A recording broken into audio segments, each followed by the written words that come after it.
तो शरीर मरते हैं, छूटते हैं।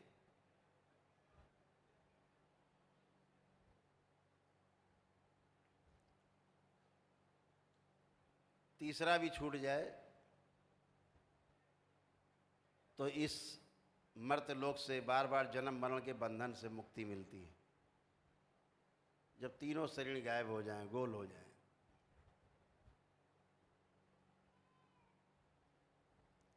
अभी हाड़ मास का शरीर छूटता है,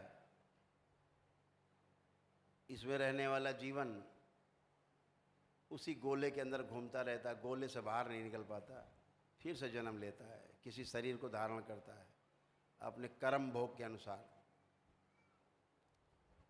जिसने कर्म भोग के सिद्धांत को समझ लिया, ध्यान रखिएगा,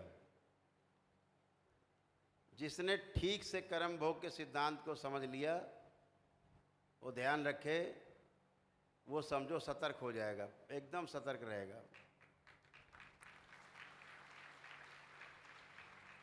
और जिसने कर्म भोग के सिद्धांत को नहीं समझा, वो अपने आप को वीर बहादुर बना रहेगा, उल्टा सीधा काम करता रहेगा। उसको कभी लगेगा कुछ होता है भगवान जैसा, फिर कभी लगेगा नहीं होता है, ऐसे भ्रम में जीता रहेगा। तो ध्यान रखें, कर्म भोग जैसे दरबार ने अपनी परम पूजनीय माँ, जो शक्ति स्वरूपा माता माँ कामाख्या है,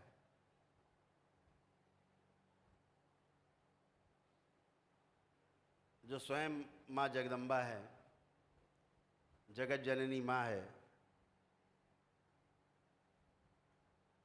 वो इस दरबार में विराजमान है।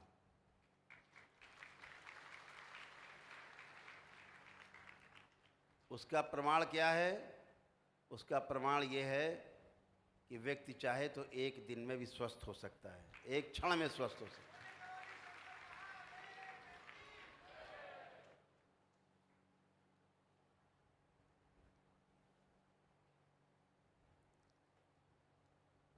हो रहे हैं रोज, बाकी जगह क्यों नहीं हो पा रहे हैं?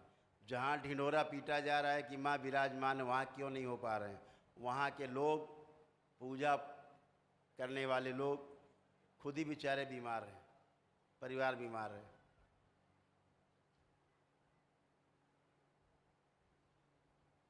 अभी दरबार ने एकदम खुलेआम कहा, आग्रह किया माता कामाख्या के मंदिर में, दरबार का ट्रस्ट जो है उससे भी,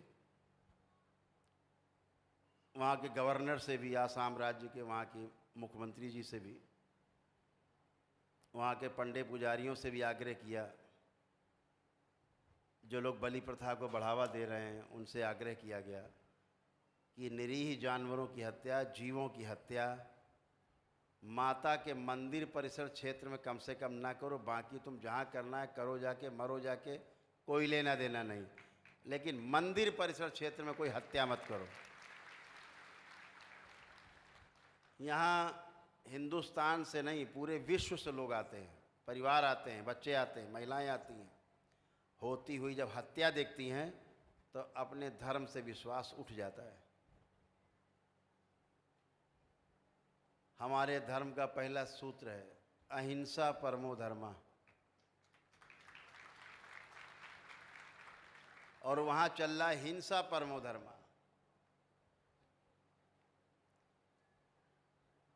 हमारा संविधान भी इसका समर्थन नहीं करता, हत्या का, किसी भी जीव की हत्या का समर्थन नहीं करता। और हमारा सनातन धर्म तो चींटी की भी हत्या को पाप माना गया है, जहाँ बड़े बड़े जानवरों का गला रेत दिया जाता है। माँ इसे कतई स्वीकार नहीं करती। माँ को बिल्कुल पसंद नहीं कि कोई जीव की हत्या उसके समक्ष की जाए, और ना माँ उस बलि को कभी स्वीकार करती है। ये मेरा अपना अनुभव है, इस दरबार का आप सबका अनुभव है कि आपसे कभी कोई बलि नहीं मांगी गई, कोई बलि आपसे नहीं कराई गई। बिना बलि के आप सब अच्छे हुए।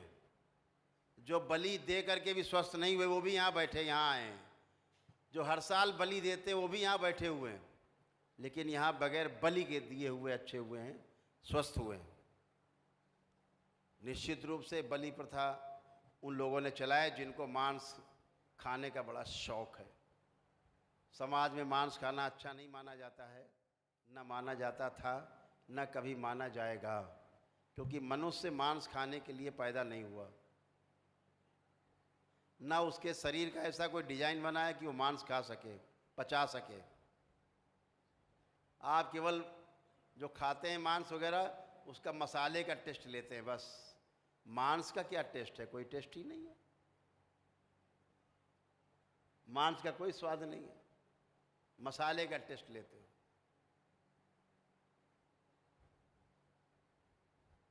तो जब मसाले का ही स्वाद लेना, तो आजकल बहुत खिलौने बिकने लगे हैं बाज़ार में, हड्डी वड्डी बना के बेचते हैं। उसी को डाल लो, बना लो, मसाला वसाला लगा के चाट चूट लो, फेंक दो, हत्या से तो बच जाओगे।